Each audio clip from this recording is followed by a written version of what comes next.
केंद्र की लड़ाई लड़नी है। मैं इस पंचायत के माध्यम से कुछ वो पॉइंट उजागर करूंगा ताकि ये कहने वाले लोग कि हरियाणा प्रदेश में आरक्षण मिल चुका है, उन पर दोबारा मंथन करें। मुख्यमंत्री जी के पगड़ी पहनाने वाले बहुत गए, धन्यवाद देने वाले बहुत गए, नारे लगाने वाले बहुत गए।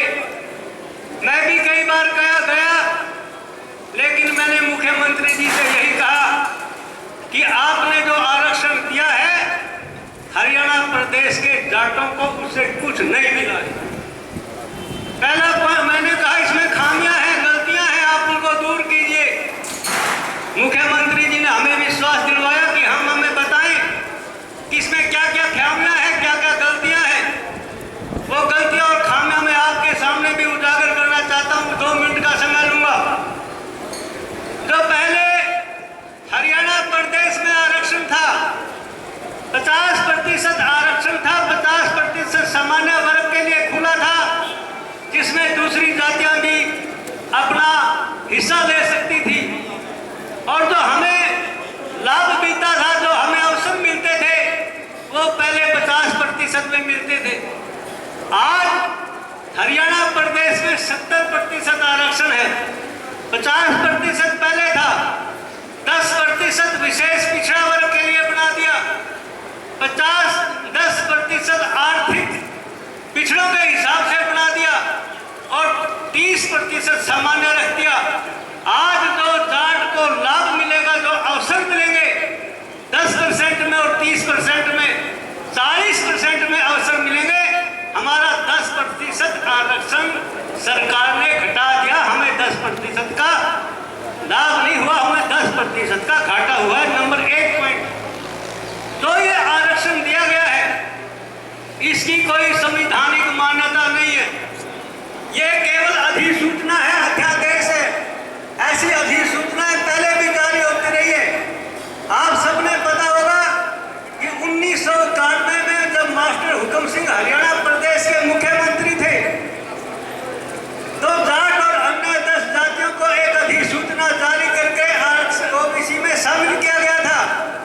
लेकिन 1995 में जब भजन लाल जी हरियाणा प्रदेश के मुख्यमंत्री बने, तो उन्होंने अधिसूचना जारी करके 6-10 में से 4 जातियों का आरक्षण वापस ले लिया, जिनमें से जाट भी थे। हम ये इस बात के भोगी हैं। सरकार अगर सही मायने में जाटों को आरक्षण देना चाहती है, तो इस अधिसूचना को हरियाणा की विधानसभा में ला करके इसको विधेयक बनाए, इसको कानून बनाए, और कानून बनाने के बाद सेंटर के अंदर इसको पास करवाए। इसकी संवैधानिकता एक बात से और भी नहीं बनती है। इंदिरा सानी केस में सुप्रीम कोर्ट का साफ फैसला है, पढ़े लिखे इस बात को जानते हैं कि 50% से ज्यादा आरक्षण नहीं दिया जा सकता। केवल एक जज ने 9 जजों की बेंच थी, केवल एक जज ने यह लिखा है कि विशेष परिस्थितियों के अंदर दिया जा सकता है। लेकिन अगर हमें मान मिले कि हरियाणा सरकार हमें तमिलनाडु की तर्ज पर आरक्षण में शामिल करना चाहती है, तो तमिलनाडु में जो आरक्षण था वो 1921 में मिला था। 1992 में इंदिरा सानी केस का फैसला आया। तमिलनाडु के हाई कोर्ट ने सरकार को यह आदेश दिया कि 1993-94 के अंदर आप 50% से ज्यादा पदों की भर्ती नहीं कर सकते। इसके खिलाफ तो तमिलनाडु की सरकार थी, वो तमिलनाडु की विधानसभा में एक बिल लेकर के आई, उसको कानून बनाया और वो कानून कैबिनेट केंद्र के पास भेजा। केंद्र की कैबिनेट ने उसको राष्ट्रपति के पास भेजा और फिर बाकायदा दोनों सदनों के अंदर भारतीय संविधान के अंदर संशोधन किया गया। 1994 के अंदर जो संविधान का 76वां संशोधन है, उसके बाद ये कानून पड़ा और कानून पढ़ने के बाद तमिलनाडु की सरकार ने 69% आरक्षण तमिलनाडु में दिया।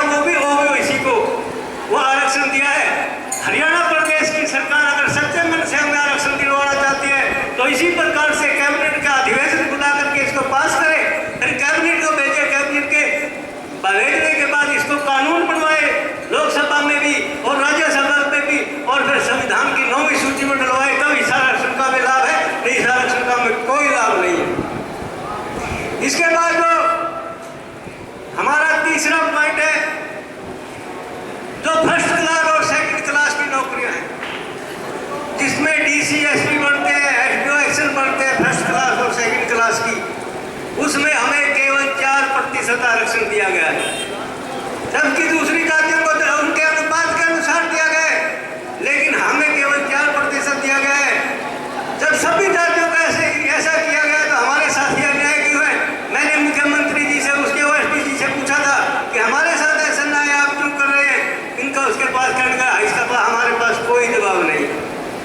एक भेदभाव हमारे साथ और किया गया, वो ये,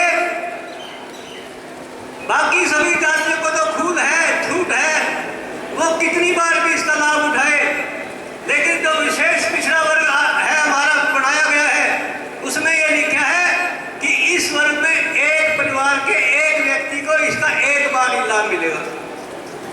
अगर एक परिवार में 4 लड़के पढ़े लिखे और एक का लाभ मिलेगा, 3 कहाँ जाएंगे? ऐसा भेदभाव हमारे साथ क्यों? मैं ये पूछना चाहता हूँ आपके माध्यम से मुख्यमंत्री जी से, आप इस बार पर विचार करो, क्या आपके साथ ही न्याय हुआ है?